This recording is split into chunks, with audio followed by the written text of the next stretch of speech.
Hi, Mary Morrissey here. Happy Mother's Day.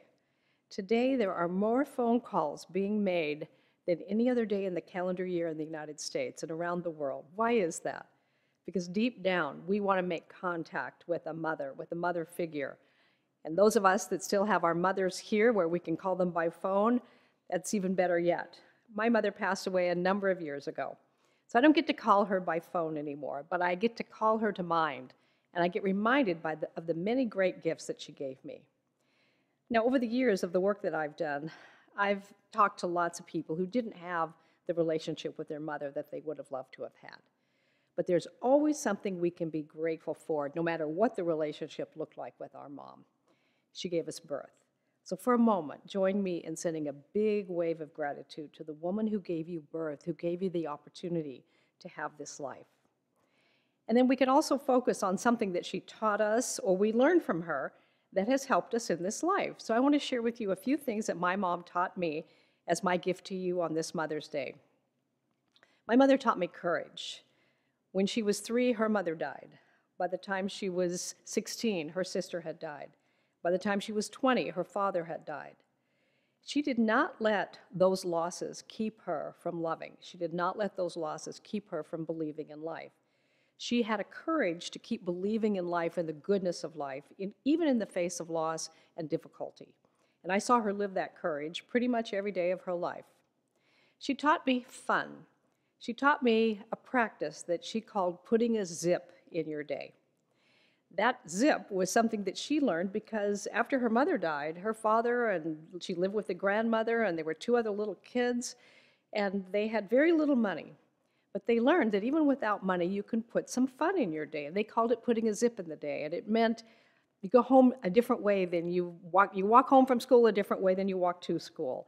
You have pancakes for dinner, and maybe you have a burger for breakfast, that you switch up what you're doing and put some zips in your day. By the time my mother was 85 and my father passed away, she had a very dark and difficult time. But that practice of putting a zip in your day hadn't left her completely. Went through kind of a dark depression for a while, and then after about 6 months, after my dad had passed away, she called me one day and said, well, I guess if I'm still breathing, I should do something with the rest of my life. And then she said, tell me about that dream builder thing you do. She'd been around my work for many years, but she'd never done a program with me.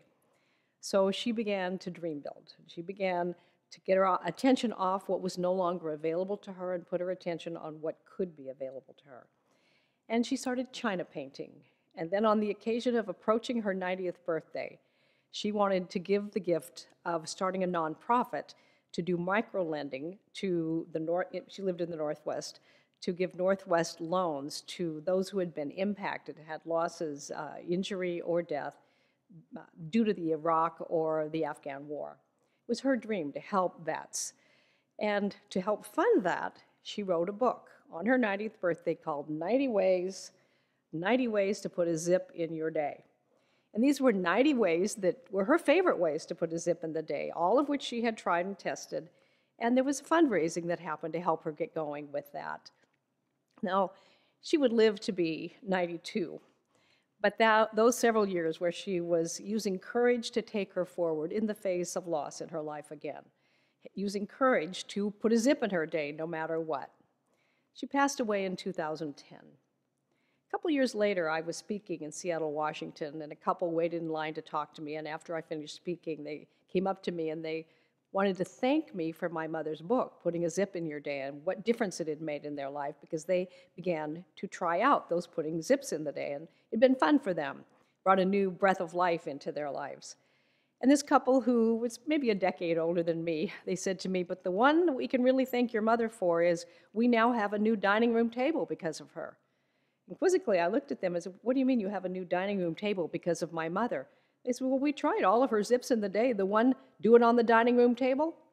That meant we got a new dining room table after that. And of course, it made me laugh and chuckle at my mom, who had a good sense of humor and a willingness to live in courage.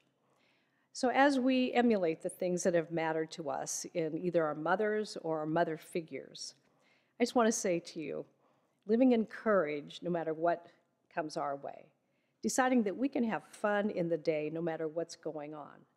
Those are two things that I will remember forever that my mother gave me. So my mother gave me this book, Putting a Zip in Your Day, to remind me to live my life with courage and to add fun every single day.